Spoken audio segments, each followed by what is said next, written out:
नागेन्द्रहाराय त्रिलोचनाय भस्माङ्गरागाय महेश्वराय नित्याय शोध्याय दिगम्बराय तस्मै नकाराय नमः शिवाय मन्दाकिनी सलिलचन्दन चरिचिताय नन्दीश्वर परमधनाम महेश्वराय मन्दारपुष्पभूषिताय तस्मै नकाराय नमः शिवाय।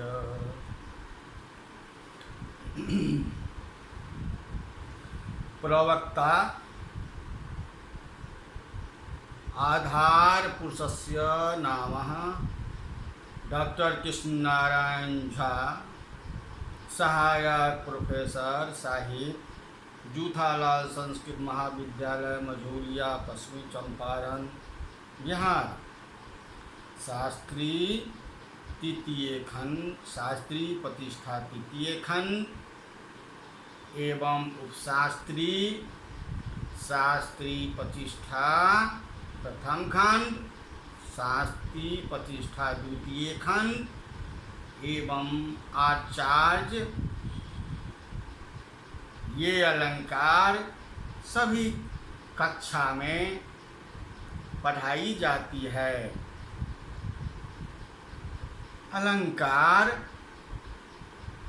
आज मैंने मुख्यतः अलंकारों का विश्लेषण करेंगे, व्याख्यान करेंगे।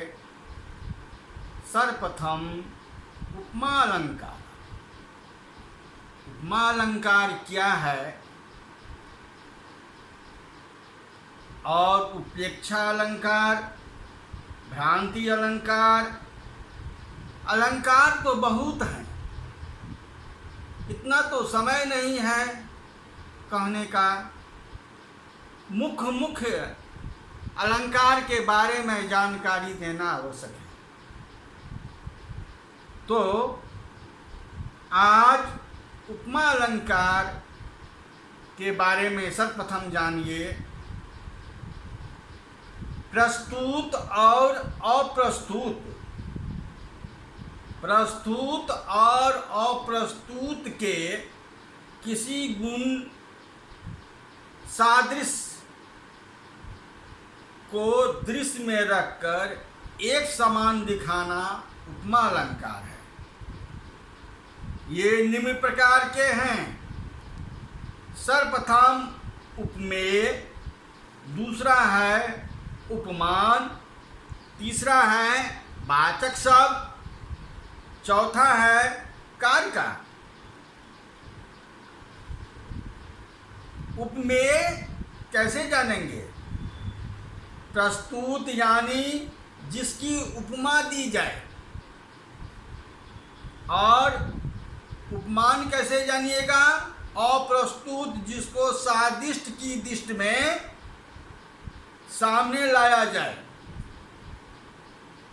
अवाचक शब्द सम सदृशः समानः,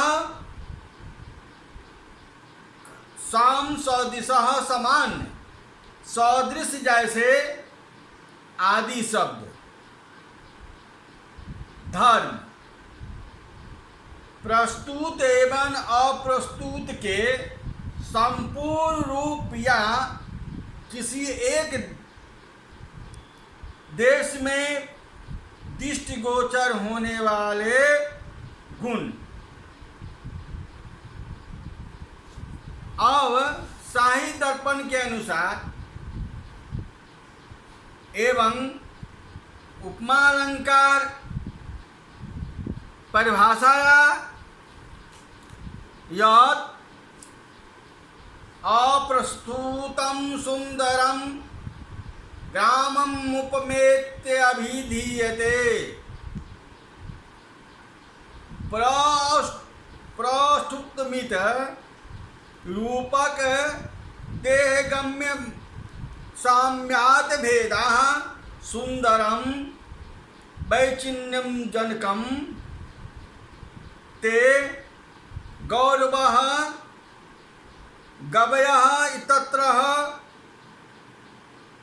नाय अलंकारः साम्यम सादृश्यम साम्यश्च क्रियागतम गुणत्वम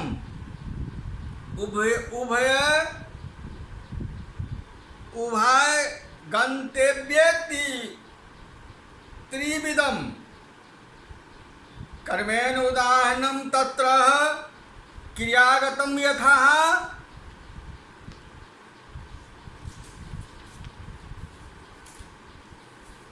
क्षणात्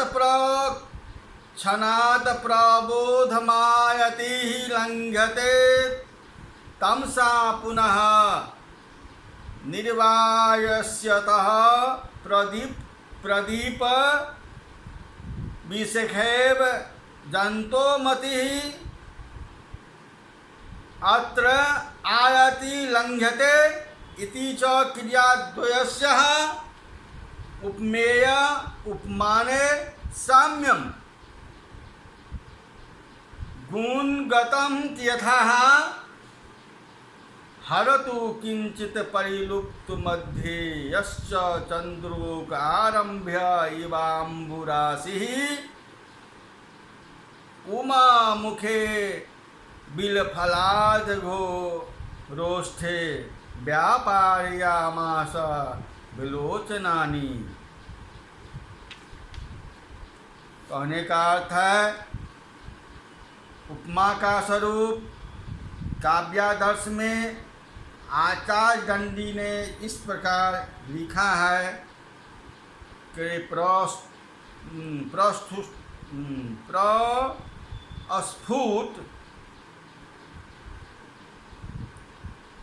भ्रममावित्तः रमावित्तः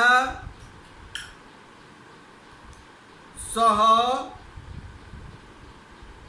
प्रतिपाद्य च चमत्कारजनक उपमान एवं उपमेय के सादृश्य को उपमालंकार कहते हैं। उपमा के लक्षण में रूप से भेद दिखाने के लिए प्रस्तुत यह पद लिया है, क्योंकि रूपक में साम्य व्यंग्यक रहता है तथा उपमा में वाचक स्फुटुक। कारका में सुंदर पद का अर्थ है चमत्कार जनक, किमः चमत्कार जनक, अतः गौरीव गवयः गौ के समान गवाय है। इस वाक्य में उपमालंकार नहीं माना गया है, क्योंकि इस वाक्य में कोई चमत्कार नहीं है। वहाँ केवल गौ एवं गवाय की समानता का बोध है। साम्य का अर्थ है सादृश्य। सादृश्य तीन प्रकार के होते हैं: क्रियागत सादृश्य, गुणगत सादृश्य, उभयगत सादृश्य। तीन क्रियागत सादृश्य का उदाहरण है, अर्थात प्रबोधमायतीति वृद्ध पुरुष की वृद्ध मुझे इस दीपक की ज्वाला के समान क्षण भर के में समृद्ध हो जाती है और क्षण भर के आहान से मंद पड़ जाती है। वहाँ उपमेय विधक पुरुष की बुद्धि उपमा दीप शिखा में प्रबोध मायाति और तमसा लंघते, इन दोनों क्रियाओं में समानता है। गुणगत समानता का उदाहरण जैसे तदस्तु कुमार संभव में मनोभव जनितः धिकारः अनुभव करते भगवान शिव पार्वती के प्रति चेष्टा वर्णन। चंद्रोदय के आरंभ में समुद्र के समान कुछ क्षुब्ध होकर शिव को बिम्फल के समान ओंठे वाले पार्वती जी के मुख को देखने लगे और परिलुप्ता गुण समुद्र और शिव में समान है, क्योंकि दोनों का धैर्य टूट गया। उभयतः क्रिया तथा गुण दोनों की समानता, जैसे स्वप्नयति ही उत्तर रामचरित में स्नेह राम को देखती हुई सीता के प्रति सखी का वाक्य है कि स्वप्नयति हृदय सेनम अस्नेहम निस्पंदयति ते धवल बहुला मुग्धा दुग्ध कुल्यत्येन दृष्टि अतः स्पनयति ही इति क्रिया साम्यम अस्नेह निस्पंदो धवल बवल मुग्धादि गुण सादृश्य। उत्तर रामचरित्र में स्नेह राम को देखती हुई सीता के प्रति सखी का वाक्य है, दूध की नहर के समान स्नेह करने वाली शुभ तथा मनोहर तुम्हारी दृष्टि तुम्हारे हृदय में स्वामी प्रिय राम की स्नान करा रही है। यहाँ स्पनयति स्नान करवाना क्रिया का साम्य है तथा स्नेह निंदम एवं धवल बहुला स्नेह युक्ता भ्रमा तथा मनोहता इन दोनों गुणों के साम्य है, अतएव उभयतः साम्य का उदाहरण है।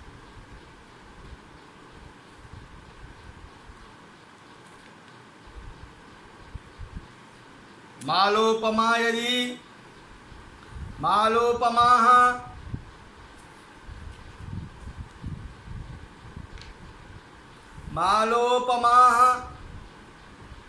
यदेकस्योपमानं बहुदिश्यते विश्वनाथः आचार्यः विश्वनाथः मतानुसारेण मालोपमा यमकेकस्योतमात्रं बहुदिश्यते यथा प्रभावहत्या शिखरे द्वीपस्त्रीयमार्गिमेव त्रिवद्यमार्गः संस्कारवत्ये गिरावमनीषी तथा स्वपूतस्य विभूषितस्य रूपकम् अन्यकारः। यदि एक अनेक उपमेय की अनेक उपमान हो तो मालोपमा होती है। जैसे प्रभाइति, जिस प्रकार अधिक प्रभाव वाली ज्वाला से दीपक, आकाश गंगा से आकाश तथा संस्कार शुद्धि वाणी से विद्वान पवित्र और अलंकित होता है, उसी प्रकार उस पार्वती से वह पर्वतराज हिमालय पवित्र एवं अलंकित है। इस पद में एक उपमेय पार्वती की दीप शिखा, आकाश गंगा का विशुद्ध वाणी, ये अनेक उपागम है, ये अनेक उपमान है। इसी तरह एक उपमेय हिमाचल के दीपक, आकांक्षा तथा मनीषी के ये तीन उपमान है, इसलिए यहाँ मालोपमा अलंकार है। अब हम रूपक अलंकार का वर्णन करने जा रहे हैं। रूपक कारकायां ममट मतानुसारेण तदुपकं भेदो च उपमानोपेयमयी।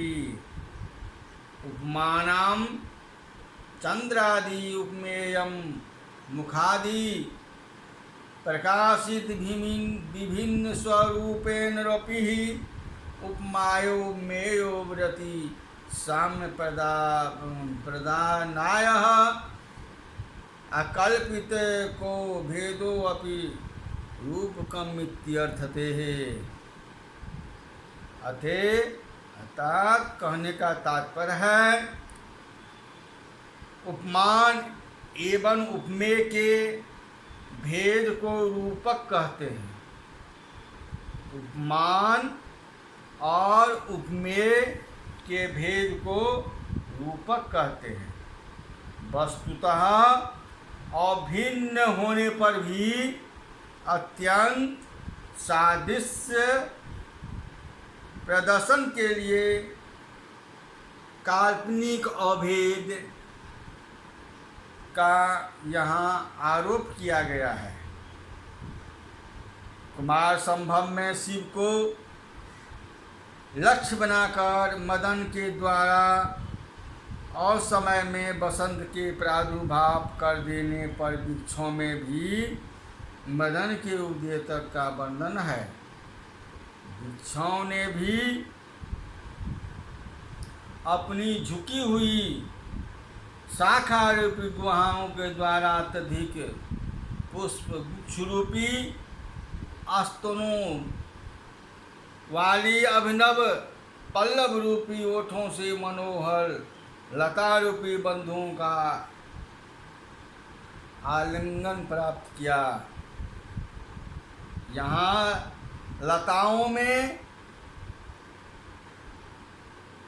फूलों की गुच्छता आदि से स्तंभ का काल्पनिक अभेदीप किया गया है। अर्थात उपमा लता और प्रवाल और ओष्ठ पुष्प स्तवक और स्तन का अभेद रूप ही रूपक है। अब हम आगे आपको उत्प्रेक्षा अलंकार परिभाषायाः दण्डीमतानुसारेण संभावना मयोतुत्प्रेक्षा प्रकृतस्य समेत यत्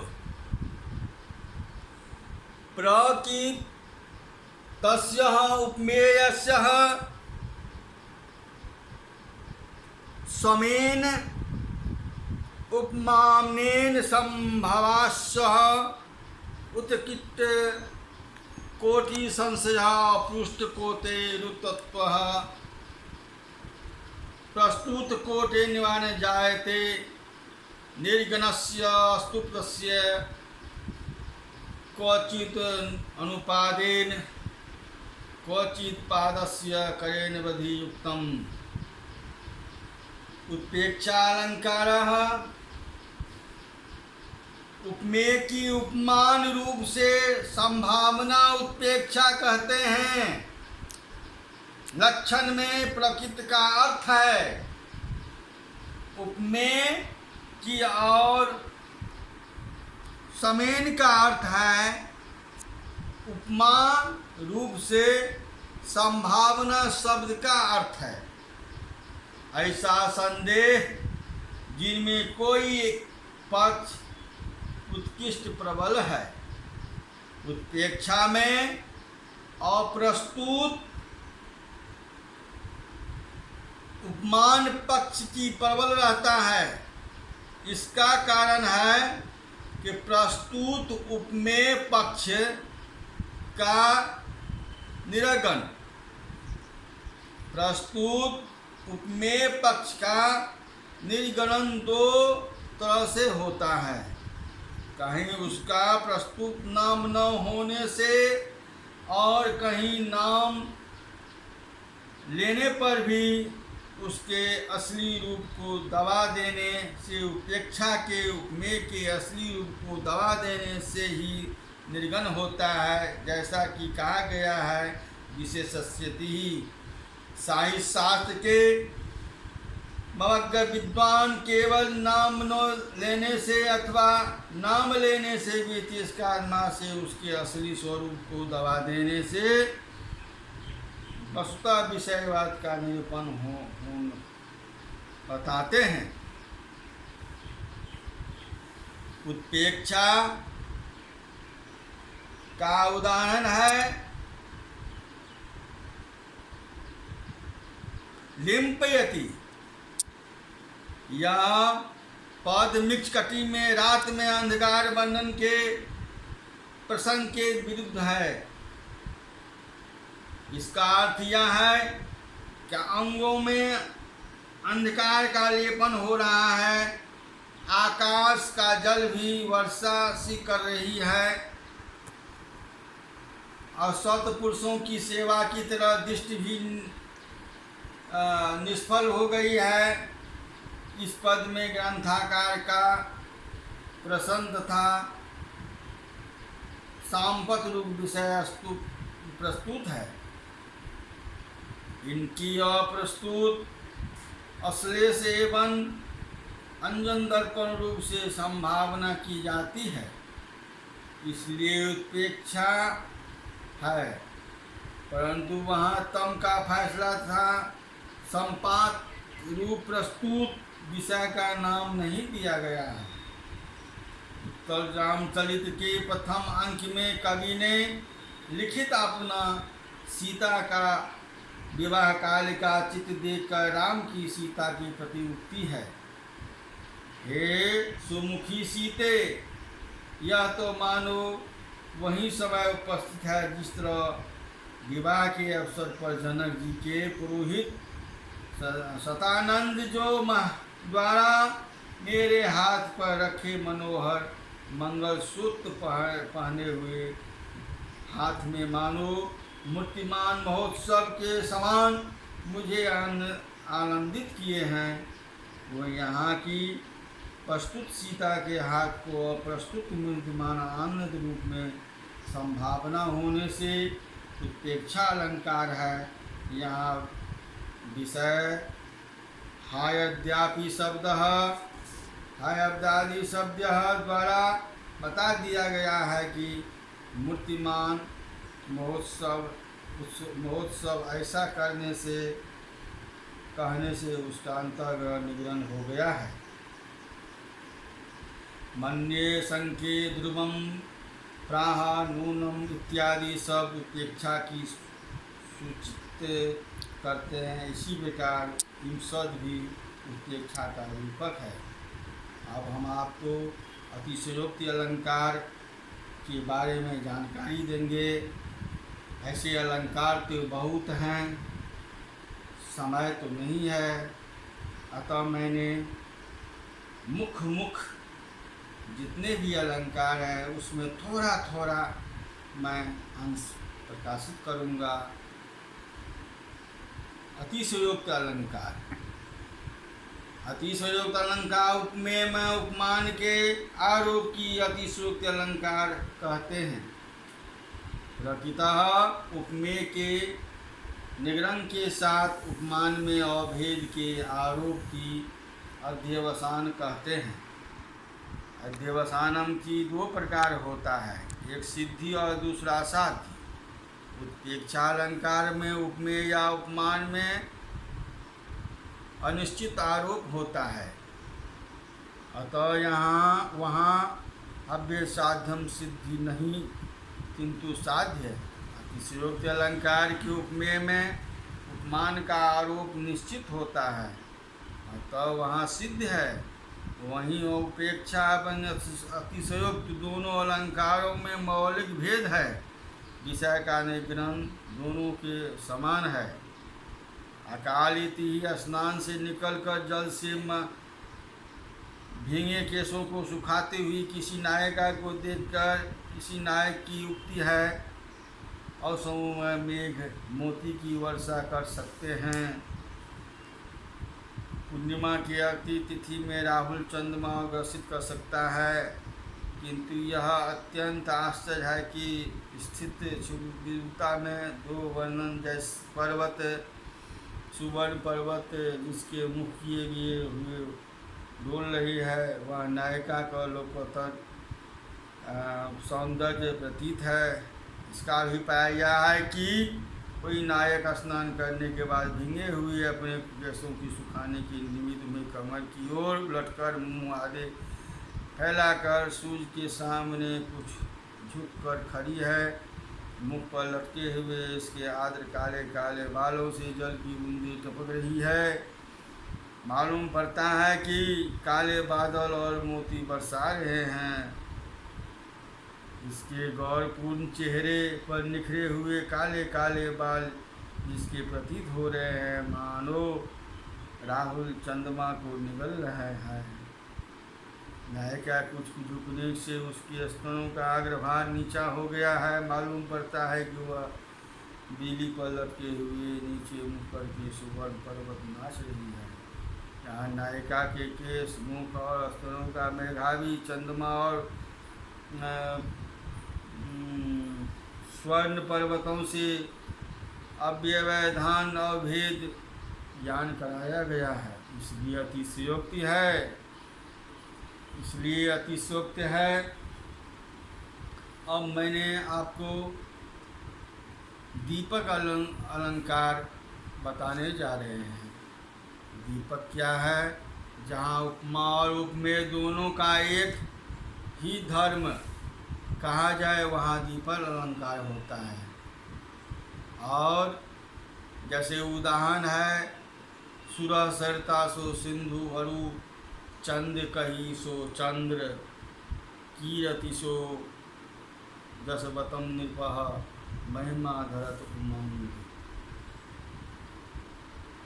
संक्षेप में मैंने इसको हम समझा दिए हैं दीपक क्या है।